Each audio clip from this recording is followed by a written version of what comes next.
Hi, it's Mark Bossert. I'm here with Bernie Pawlik. Pawlik Automotive in Vancouver, Vancouver's best auto service experience.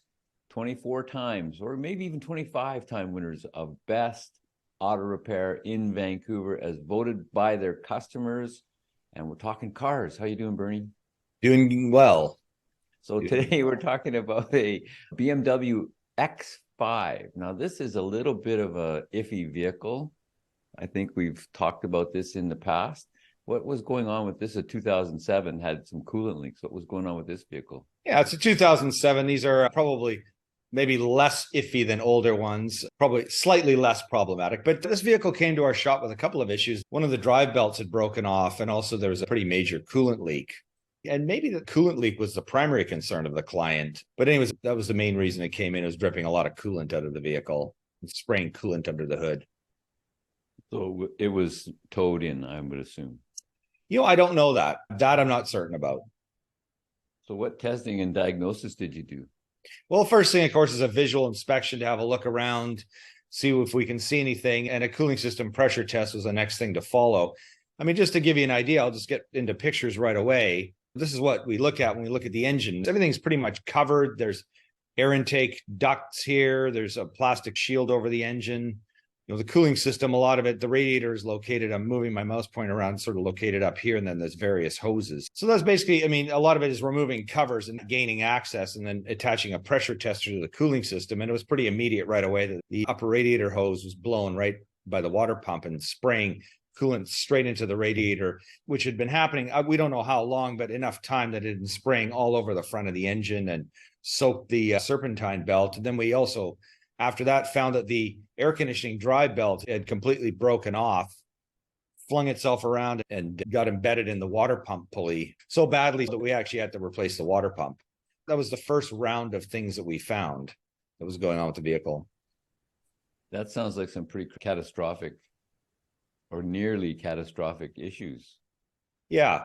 Well, we'll get into a little more. So I'll get into some more pictures. So the other thing that we found on further inspection was the air conditioning compressor pulley on the front was badly damaged. The bearing had let go on that. And it wasn't immediately apparent because there was so many other things going on. But then after a little while, we noticed, oh, hey, this is toast too. So let's get into some pictures. So there's basically our engine, as I showed before. Next picture. It's another view sort of looking down. This is actually after we did repairs on the engine. But again, this is with the covers off, kind of looking down. This is the pulley for the water pump right here. The air conditioning compressor is kind of out of view, but it's over where I'm moving the mouse pointer. And then we have the lower radiator hose, the upper radiator hose. This had a hole right in this area here where I'm moving the mouse pointer.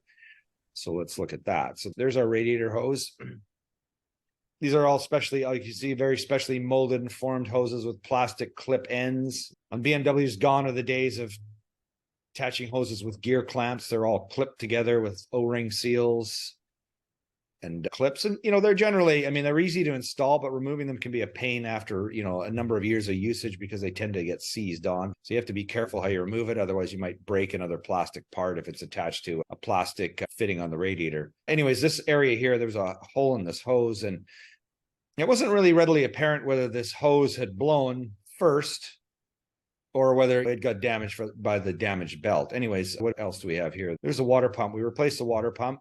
And the reason we replaced the water pump was that the air conditioning belt had frayed so badly that bits of the belt had wedged themselves in behind the pulley, and we couldn't turn the pulley very easily. And it was impossible to remove all this stuff. So this is one thing that happens. Sometimes you think, oh, it's just an external belt, no big deal. But they can actually, especially on BMWs, it can cause a lot of damage. Sometimes if a belt breaks, it can wedge behind the crankshaft pulley, create oil leaks or air intake leaks, because it actually breaks the seal of the crankcase by having belt debris that goes in behind it. It can actually do some severe engine damage as well. And you think, well, this is just a belt running in the outside of the engine. But if it breaks, it can cause some pretty bad damage. So you don't want that to happen on any car, especially a BMW.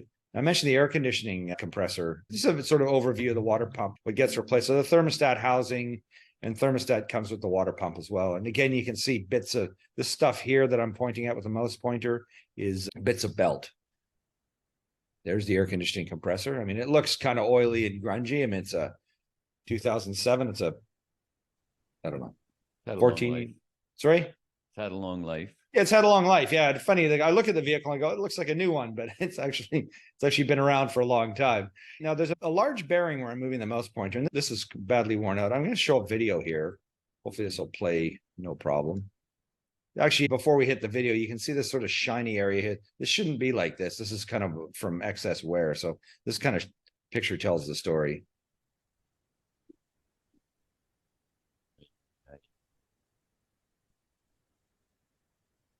Pulleys are not supposed to wobble. They're not supposed to wobble like that. What's actually holding that pulley in place is the bearing's so badly worn. The clutch mechanism on the front, it has some springs, and that's actually all that's holding the pulley. So it was definitely not a reusable part at this point in time. Well, there's our picture show for the day. So what do you suspect was the sort of the starting point of failure that probably produced this cascade of problems? Yeah, it's interesting looking at it, thinking, wow, was there two things going on? Was there one thing? I mean, it's entirely possible the coolant hose could have.